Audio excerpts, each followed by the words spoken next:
بسم اللہ الرحمن الرحیم۔ السلام علیکم۔ آج ہم حضرت یونس علیہ السلام کا قصہ بیان کرتے ہیں۔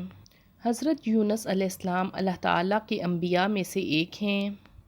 آپ علیہ السلام کا ذکر قرآن پاک میں بھی آیا ہے۔ قرآن پاک میں اللہ تعالیٰ نے آپ کے لیے ذو النون اور صاحب الحوت جیسے الفاظ استعمال کیے ہیں۔ حضرت یونس علیہ السلام جس بستی کی طرف مبعوث فرمائے گئے اس بستی کا نام نینوہ تھا۔ یہ ایک گنجان آباد بستی تھی جہاں روایات کے مطابق 1,00,000 سے زیادہ لوگ آباد تھے۔ چند روایات میں ان افراد کی تعداد 1,20,000 بیان کی گئی ہے۔ یہ لوگ بھی کفر و شرک میں ڈوبے ہوئے تھے۔ حضرت یونس علیہ السلام کو اللہ تعالیٰ نے ان کی طرف نبی بنا کر بھیجا۔ حضرت یونس علیہ السلام نے قوم کے افراد کو اللہ تعالیٰ کے رستے کی طرف بلایا تو ان کی قوم کا رد عمل وہی تھا جو باقی کفر و شرک میں ڈوبی اقوام کا ہوا کرتا ہے۔ قوم کے لوگوں نے آپ کی دعوت کو رد کر دیا اور برائی پر جمے رہے۔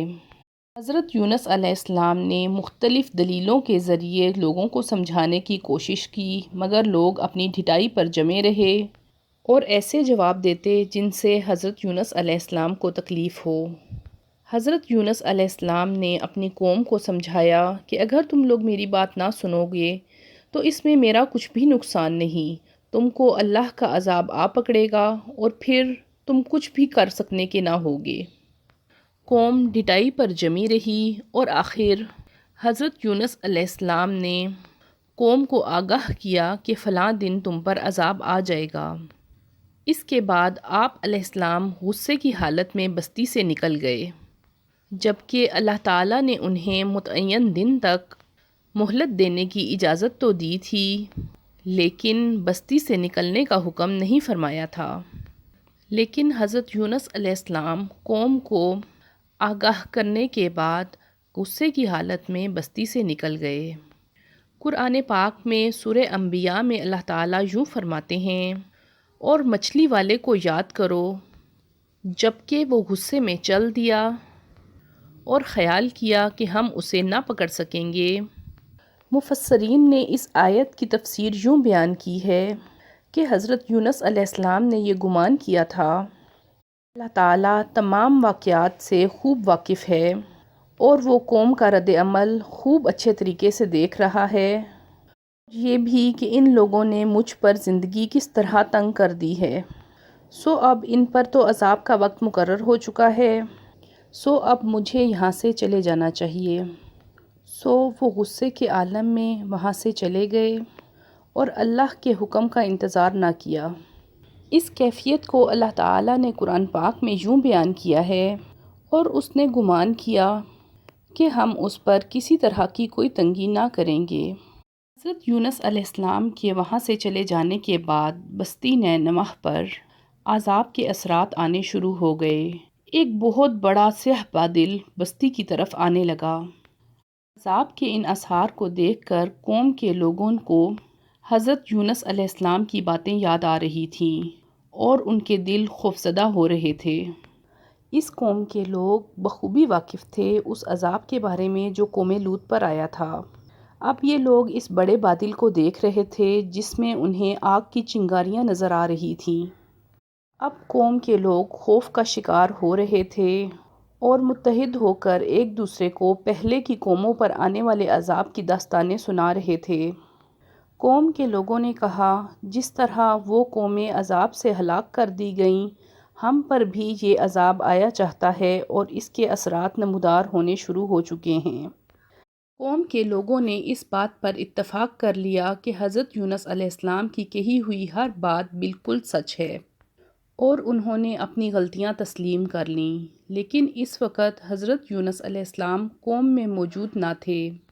اب یہ لوگ اپنی دانست کے مطابق سوچ بچار کرنے لگے اور عاجزی کا اظہار کرنے کے لیے انہیں یہ طریقہ سمجھ میں آیا کہ وہ پیوند زدہ اور پرانے کپڑے پہن کر اللہ کے حضور معافی مانگیں کہ اس طرح وہ اپنی عاجزی کا اظہار کر سکیں گے۔ سو انہوں نے ایسا ہی کیا۔ سب لوگ عاجزی کے عالم میں اللہ تعالیٰ کے سامنے گڑ گڑائے اور انہوں نے اپنی خطاؤں کا اعتراف کیا اور توبہ استغفار کرنے میں مصروف ہو گئے۔ قوم کے سرداران ان سب لوگوں کو لے کر باہر میدان کی طرف نکل آئے۔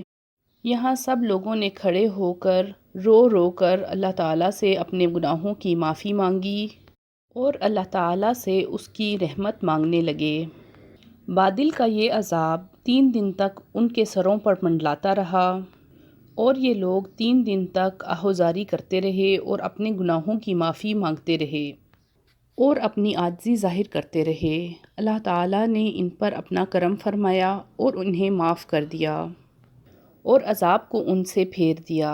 اللہ تعالیٰ قرآن پاک میں سورہ یونس میں فرماتے ہیں، چنانچہ کوئی بستی ایمان نہ لائی کہ ایمان لانا ان کے لیے فائدہ مند ہوتا سوائے یونس علیہ السلام کی قوم کے۔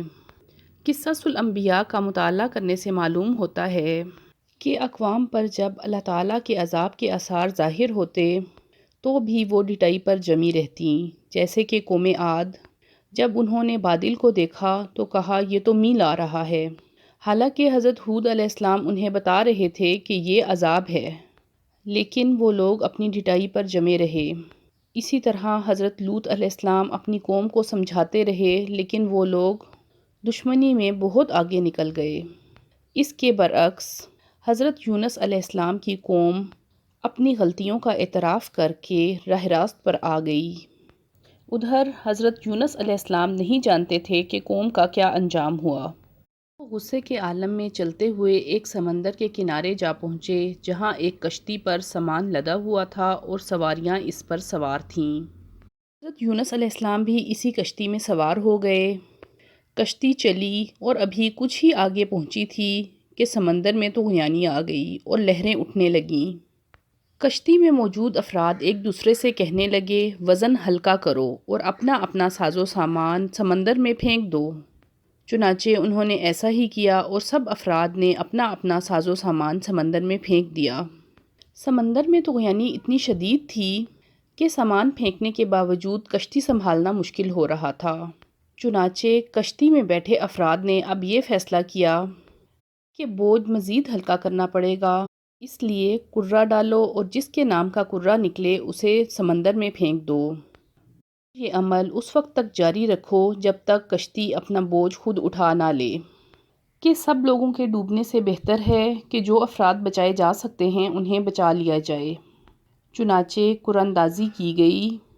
سب سے پہلے حضرت یونس علیہ السلام کا نام نکلا۔ حضرت یونس علیہ السلام اللہ تعالیٰ کے نبی تھے اور ان کے ماتھے پر سجدے کے نشان تھے۔ لوگوں نے اس بات پر اتفاق کیا کہ یہ غلط کرہ ہے، ہم دوبارہ سے کرہ اندازی کرتے ہیں۔ چنانچہ پھر سے کرہ اندازی کی گئی تو پھر سے حضرت یونس علیہ السلام کا نام نکلا۔ تیسری بار پھر سے کرہ اندازی کی گئی اور پھر سے حضرت یونس علیہ السلام کا نام ہی نکلا۔ کشتی میں موجود لوگ اب بھی شش و پنج میں تھے، لیکن حضرت یونس علیہ السلام نے اپنے آپ کو سمندر میں گرا دیا اور وہاں انہیں ایک مچھلی نے نگل لیا۔ قرآن پاک میں حوت کا لفظ آیا ہے۔ حوت دراصل بڑی مچھلی کو کہتے ہیں۔